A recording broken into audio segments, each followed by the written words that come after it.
ಬಂದಿರುವಂತಹದ್ದು two of sorts ಬಂದಿದೆ. ಕೆಲವೊಂದು indecision ಅಲ್ಲಿ ಇರುವಂತಹದ್ದು, ಯಾವುದೇ ರೀತಿಯ ಡಿಸಿಷನ್ ಅನ್ನ ಮಾಡಕ್ ಆಗ್ದಿರಾ ಅಥವಾ ಕೆಲವೊಂದು ಡಿಸಿಷನ್ ನ ಮಾಡ್ದಿರಾ ನೀವು ಸುಮ್ಮನೆ ಇರುವಂತಹದ್ದು ರೆಪ್ರೆಸೆಂಟ್ ಆಗ್ತಾ ಇದೆ ಬಾಟಮ್ ಆಫ್ ದ ಡಕ್ ಅಲ್ಲಿ.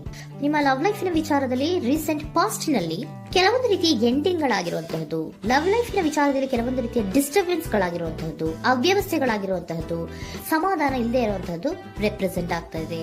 ಯಾಕೆ ಅಂದ್ರೆ ಲವ್ ಲೈಫ್ ನ ವಿಚಾರದಲ್ಲಿ ಯಾವುದೇ ರೀತಿಯ ಪಾಸಿಟಿವ್ ಬದಲಾವಣೆಗಳು ಆಗುತ್ತಾ ಅನ್ನುವಂತಹದ್ದು ನೀವು ಪಾಸ್ಟ್ ನಲ್ಲಿ ನೀವು ನಿಮ್ಮ ಲವ್ ಲೈಫ್ ನಲ್ಲಿ ನೀವು ಆಲೋಚನೆಯನ್ನ ಮಾಡಿದ್ದೀರಿ, ಕೆಲವೊಂದು ಬದಲಾವಣೆಗಳಾಗುವಂತ ಸಾಧ್ಯತೆಗಳಿದೆಯಾ ಅಂತ. ಆದ್ರೆ ಎಂಡಿಂಗ್ ಗಳಾಗಿರುವಂತಹದ್ದು ಯಾವುದೇ ರೀತಿಯ ಸರಿ ಹೋಗ್ತಿಲ್ದೇ ಇರುವಂತಹದ್ದು ರೆಪ್ರೆಸೆಂಟ್ ಆಗ್ತಾ ಇದೆ. ತುಂಬಾ ಆಲೋಚನೆಯನ್ನ ಮಾಡಿರುವಂತಹದ್ದು ನಿಮ್ಮ ಲವ್ ಲೈಫಿನ ವಿಚಾರವಾಗಿ ನಿದ್ರಾಹೀನತೆಗಳಾಗಿದೆ, ಕೆಲವೊಂದು ರೀತಿಯ ಸ್ಟ್ರೆಸ್ಸಿಗೆ ಒಳಗಾಗಿರುವಂತಹದ್ದು ನಿಮ್ಮ ರೀಸೆಂಟ್ ಪಾಸ್ಟಿನಲ್ಲಿ ನಡೆದಿರುವಂತಹದ್ದು. ಲವ್ ಲೈಫಿನ ವಿಚಾರವಾಗಿ ಯಾವುದೇ ರೀತಿಯ ಅಂತ ಸಮಾಧಾನದ ಏನು ನಿಮ್ಗೆ ನಡೆದಿಲ್ಲ. ಆ ಕಾರಣಕ್ಕೇನೆ ನಿಮ್ಗೆ ಕೆಲವೊಂದು ವಿಚಾರಗಳನ್ನ ಡಿಸಿಷನ್ ನ ತಗೊಳ್ಳುವಂತಹದ್ದು, ಡಿಸೈಡ್ ಅನ್ನ ಮಾಡುವಂತಹದ್ದು ನಿಮ್ಗೆ ಕಷ್ಟ ಆಗ್ತಾ ಇರೋದು. ನೀವು ಪ್ರೆಸೆಂಟ್ ಸಿಚುಯೇಷನ್ ಅಲ್ಲಿ ಬರುವಂತಹ ಆಫರ್ಗಳನ್ನ ನೀವು ಏನ್ ಮಾಡ್ತಾ ಇದ್ದೀರಾ ಅಂದ್ರೆ ರಿಜೆಕ್ಟ್ ಮಾಡ್ತಾ ಇದ್ದೀರಾ ಅಥವಾ ಮಿಸ್ ಮಾಡ್ಕೋತಾ ಇದ್ದೀರಾ. ಕೆಲವೊಂದು ಆಪರ್ಚುನಿಟೀಸ್ ಗಳು ಬಂದ್ರೂ ಕೂಡ ಅದರ ಬಗ್ಗೆ ನೀವು ಕರೆಕ್ಟ್ ಆಗಿ ಗಮನವನ್ನ ಕೊಡ್ತಾ ಇಲ್ಲ. ಯಾಕೆ ಕೊಡ್ತಾ ಇಲ್ಲ? ನಿಮ್ಗೆ ಗೊತ್ತಾಗ್ತಿಲ್ಲ ಏನ್ ಮಾಡ್ಬೇಕು. ಅದಕ್ಕೋಸ್ಕರ ನೀವ್ ಏನ್ ಮಾಡ್ತಿದ್ದೀರಾ, ಎಂಡಿಂಗ್ ಆದಂತಹ ಆಫರ್ಗಳಿರ್ಬೋದು ಅಥವಾ ಬೇರೆ ಯಾವುದೇ ಆಫರ್ಗಳಿರ್ಬೋದು ಬಂದ್ರೆ ಅದನ್ನ ನೀವು ಗಮನನೇ ಕೊಡದೇ ಇರುವಂತಹದ್ದು. ಯಾವುದೋ ಕೆಲವು ವಿಚಾರ ನಿಮ್ಮ ಲವ್ ಲೈಫ್ ನ ವಿಚಾರವಾಗಿ ಕೆಲವೊಂದು ರೀತಿಯ ಮತ್ತಷ್ಟು ಮುಟ್ಟೋದು ಅಂದ್ರೆ ರಿವ್ಯಾಲ್ಯೂಯೇಷನ್ ಅನ್ನ ಮಾಡ್ತಾ ಇರುವಂತಹದ್ದು ಪ್ರೆಸೆಂಟ್ ಆಗ್ತಾ ಇದೆ. ಪ್ರೆಸೆಂಟ್ ಅಲ್ಲಿ ನಾನು ಯಾವುದೇ ಆಫರ್ ಅನ್ನ ತಗೊಳ್ಳುವಂತ ಸ್ಥಿತಿಯಲ್ಲಿ ಇಲ್ಲ ಅನ್ನುವಂತ ರೀತಿಯಲ್ಲಿ ನೀವು ಆಫರ್ಗಳನ್ನ ಮಿಸ್ ಮಾಡ್ಕೊಳ್ಳುವಂತಹದ್ದು ಅಥವಾ ರಿಜೆಕ್ಟ್ ಮಾಡುವಂತಹದ್ದು ರೆಪ್ರೆಸೆಂಟ್ ಆಗ್ತಾ ಇದೆ. ನೆಕ್ಸ್ಟ್ ಕಾರ್ಡ್ ಬಂದಿರುವಂತಹದ್ದೇನು, ಪ್ರೆಸೆಂಟ್ ನಲ್ಲಿ ಪೇಜ್ ಆಫ್ ಸೋರ್ಸ್ ಬಂದಿದೆ. ಯಾವುದೋ ಒಂದು ನಿಮ್ಮ ಲವ್ ಲೈಫ್ ನ ವಿಚಾರವಾಗಿ ಬಹಳಷ್ಟು ಕ್ಯೂರಿಯಾಸಿಟಿಯಿಂದ ಏನೋ ವಿಚಾರವನ್ನ ತಿಳ್ಕೊತಾ ಇದ್ದೀರಾ, ಬಹಳಷ್ಟು ಕ್ಯೂರಿಯಾಸಿಟಿಯಿಂದ ತಿಳ್ಕೊತಾ ಇದ್ದೀರಾ ಏನಾಗ್ತಾ ಇದೆ ಹೇಗಾಗ್ತಾ ಇದೆ ಅಂತ. ತುಂಬಾನೇ ನೀವು ಕೆಲವೊಬ್ರು ಲವ್ ಲೈಫ್ ನ ವಿಚಾರದಲ್ಲಿ ತುಂಬಾನೇ ಮಾತು ಕೂಡ ಆಡ್ತಾ ಇರುವಂತಹದ್ದು ರೆಪ್ರೆಸೆಂಟ್ ಆಗ್ತಾ ಇದೆ. ಏನಾಗ್ತಾ ಇದೆ ಹೇಗಾಗ್ತಾ ಇದೆ, ಈ ಗಲಿಬಿಲಿಗಳು, ಡಿಸ್ಟ್ರಾಕ್ಷನ್ಸ್ ಗಳು ಅಥವಾ ಡಿಸಿಷನ್ಸ್ ನ ಮಾಡಕ್ಕಾಗದೆ ಏನಕ್ಕೆ ಒದ್ದಾಡ್ತಿದೀವಿ ಅನ್ನೋದ್ರ ಬಗ್ಗೆ ಕೂಡ ನೀವು ಕೆಲವೊಂದು ರೀತಿಯ ಮಾತಾಡ್ತಾ ಇರುವಂತಹದ್ದು ರೆಪ್ರೆಸೆಂಟ್ ಆಗ್ತಾ ಇದೆ. ಯಾವಾಗ ಕೆಲವೊಂದು ವಿಚಾರಗಳಲ್ಲಿ ನೀವು ಮಾತಾಡಿ ಕ್ಲಿಯರ್ ಅನ್ನ ಮಾಡ್ಕೊಂತೀರೋ ಆಗ ನೀವು ಕೆಲವೊಂದು ರೀತಿಯ ಆಕ್ಷನ್ಸ್ ಗಳನ್ನ ತಗೋಬೇಕು ಅನ್ನುವಂಥ ನಿರ್ಧಾರವನ್ನ ಮಾಡಿರುವಂತದ್ದು. ಆಫರ್ಗಳು ಬಂದ್ರೂ ಕೂಡ ರೆಫ್ಯೂಸ್ ಮಾಡ್ತೀರಾ. ಆದ್ರೆ ಏನೀಗ ಹಿಂದೆ ಪಾಸ್ಟ್ ನಲ್ಲಿ ನಡೆದಿತ್ತೋ ಅದು ಯಾಕಾಯ್ತು, ಏನಕ್ಕೆ ಹಂಗಾಯ್ತು ಅನ್ನೋದ್ರ ಬಗ್ಗೆ ಕೂಡ ನೀವು ಮಾತಾಡುವಂತ ಸಾಧ್ಯತೆಗಳು ರೆಪ್ರೆಸೆಂಟ್ ಆಗ್ತಾ ಇದೆ ಅಟ್ ಪ್ರೆಸೆಂಟಿನಲ್ಲಿ. ಆಮೇಲೆ ನೀವು ಮಾತಾಡಿದ ಮೇಲೆ ಕೆಲವೊಂದು ರೀತಿಯ ನಿರ್ಧಾರಗಳನ್ನ ಮಾಡುವಂತಹದ್ದು. ನೈಟ್ ಆಫ್ ವೈಂಡ್ಸ್ ಬಂದಿದೆ. ಸೊ ಆವಾಗ ನೀವು ನಿಮ್ಮ ಕೆಲವೊಂದು ವಿಚಾರಗಳಲ್ಲಿ ಕ್ಲಾರಿಟಿಗೆ ಬಂದ ಮೇಲೆ ನಿಮ್ಮ ಲವ್ ಲೈಫಿನ ವಿಚಾರದಲ್ಲಿ ಕೆಲವೊಂದು ಆಕ್ಷನ್ ಗಳನ್ನ ತಗೊಳ್ಳುವಂತಹದ್ದು ರೆಪ್ರೆಸೆಂಟ್ ಆಗ್ತಾ ಇದೆ.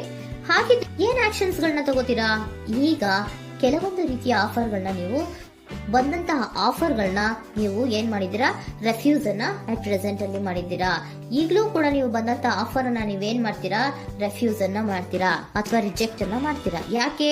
ಸೆಕೆಂಡ್ ಕಾರ್ಡ್ ನಿಮ್ಗೆ ಇಮಿಡಿಯೇಟ್ ಫ್ಯೂಚರ್ ನಲ್ಲಿ ಸೆಕೆಂಡ್ ಕಾರ್ಡ್ ಬಂದಿರೋದು ಯಾವುದು, ಹಾರ್ಮೆಟ್ ಕಾರ್ಡ್ ಬಂದಿದೆ. ಸೊ ಲೋನ್ಲಿನೆಸ್ ಅನ್ನ ರೆಪ್ರೆಸೆಂಟ್ ಮಾಡುತ್ತೆ. ಯಾಕೆ ಲೋನ್ಲಿನೆಸ್ ಅನ್ನ ರೆಪ್ರೆಸೆಂಟ್ ಮಾಡುತ್ತೆ? ಬೇಡಪ್ಪ, ಈ ಜಗ್ಲಿಂಗ್ ಗಳೇ ಬೇಡ. ತುಂಬಾ ಜಗ್ಲಿಂಗ್ ಇದೆ ನಿಮ್ಮ ಲವ್ ಲೈಫಿನ ವಿಚಾರದಲ್ಲಿ. ಕೆಲವೊಬ್ಬರಿಗೆ ತುಂಬಾ ಜಗ್ಲಿಂಗ್ ಇದೆ. ಯಾವಾಗ್ಲೂ ಬ್ಯಾಲೆನ್ಸ್ ಅನ್ನ ಮಾಡ್ತಾ ಇರ್ಬೇಕು. ಈ ಕಡೆಗೆ ಹೇಳಿದ್ರೆ ಆ ಕಡೆಗೆ ಹೋಗುತ್ತೆ, ಆ ಕಡೆಗೆ ಹೇಳಿದ್ರೆ ಈ ಕಡೆಗೆ ಬರುತ್ತೆ. ಯಾವ ಕಡೆ ಅಂತ ಮಾಡೋದು ಅನ್ನುವಂತಹ ಆಲೋಚನೆಯನ್ನ ಮಾಡ್ತಾ ಇರುವಂತದ್ದು. ಸದ್ಯಕ್ಕೆ ಯಾವುದೇ ಆಫರ್ ಬೇಡ, ಸ್ವಲ್ಪ ಒಂಟಿಯಾಗಿರೋಣ ಅಂತ ನೀವು ಆಲೋಚನೆಯನ್ನ ಮಾಡ್ತಾ ಇರುವಂತದ್ದು ರೆಪ್ರೆಸೆಂಟ್ ಆಗ್ತಾ ಇದೆ.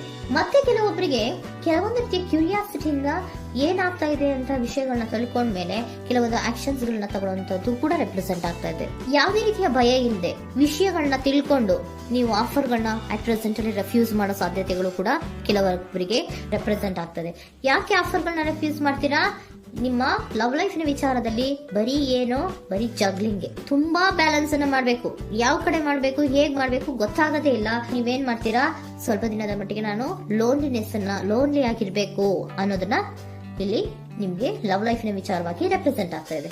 ಈ ಎಲ್ಲಾ ಕನ್ಫ್ಯೂಷನ್ಸ್ ಇರೋದ್ರಿಂದಲೇ ನಿಮ್ಗೆ ಬಾಟಮ್ ಆಫ್ ದ ಡಕ್ ಬಂದಿರುವಂತಹದ್ದು ಟೂ ಆಫ್ ಸೋರ್ಟ್ಸ್ ಬಂದಿರುವಂತಹದ್ದು.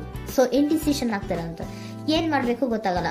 ಅದಕ್ಕೇನೆ ನೀವು ಇಲ್ಲಿ ಕುತ್ಕೊಂಡ್ಬಿಟ್ಟಿದ್ದೀರಾ, ನನ್ನ ಲವ್ ಲೈಫ್ ನ ವಿಚಾರವಾಗಿ ಯಾವ ನಿರ್ಧಾರವನ್ನ ಮಾಡಬೇಕು ಅನ್ನುವಂತಹ ಆಲೋಚನೆಯನ್ನ ಮಾಡ್ತಾ ಇರುವಂತದ್ದು, ಹಾಗೇನೆ ಮಾಡುವಂತದ್ದು ನಿಮ್ಗೆ ರೆಪ್ರೆಸೆಂಟ್ ಆಗ್ತಾ ಇರೋದು. ಕೆಲವೊಬ್ರು ರೆಫ್ಯೂಸ್ ಅನ್ನ ಮಾಡಿ ಮುಂದೆ ಹೋಗುವಂತ ಸಾಧ್ಯತೆಗಳು ಇರುವಂತಹದ್ದು, ಮತ್ತೆ ಕೆಲವೊಬ್ರು ಆಫರ್ ಗಳನ್ನ ಬರುವಂತದನ್ನ ಬ್ಯಾಲೆನ್ಸ್ ಅನ್ನ ಮಾಡಬೇಕು, ಜಗ್ಲಿಂಗ್ ಅನ್ನ ಮಾಡಬೇಕು, ಸದ್ಯದ ಮಟ್ಟಿಗೆ ಒಂಟಿಯಾಗಿ ಇರೋಣ ಅಂತ ಆಲೋಚನೆಯನ್ನ ಮಾಡ್ತಾ ಇರುವಂತದ್ದು ರೆಪ್ರೆಸೆಂಟ್ ಆಗ್ತಾ ಇದೆ.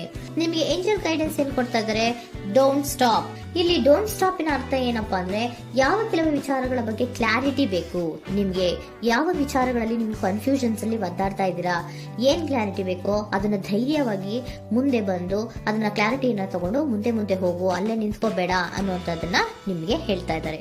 ಯಾವ ವಿಚಾರವನ್ನ ನೀವು ಲವ್ ಲೈಫ್ ನ ವಿಚಾರದಲ್ಲಿ ಏನ್ ಈ ಜಗ್ಲಿಂಗ್ಗಳು ಅಥವಾ ಈ ಬ್ಯಾಲೆನ್ಸ್ ಗಳನ್ನ ಮಾಡ್ಕೊಂಡು ಅಥವಾ ಎಳ್ದಾಟಗಳನ್ನ ಮಾಡ್ಕೊಂಡಿದ್ದೀರೋ ಅಲ್ಲಿಗೆ ಕ್ಲಾರಿಟಿಯನ್ನ ತಗೊಳ್ಳಿ, ಧೈರ್ಯವಾಗಿ ಕ್ಲಾರಿಟಿಯನ್ನ ತಗೊಂಡು ನೀವು ಮುಂದೆ ಆಕ್ಷನ್ಸ್ ಅನ್ನು ತಗೊಳ್ಳುವಂತದ್ದು ರೆಪ್ರೆಸೆಂಟ್ ಆಗ್ತಾ ಇದೆ.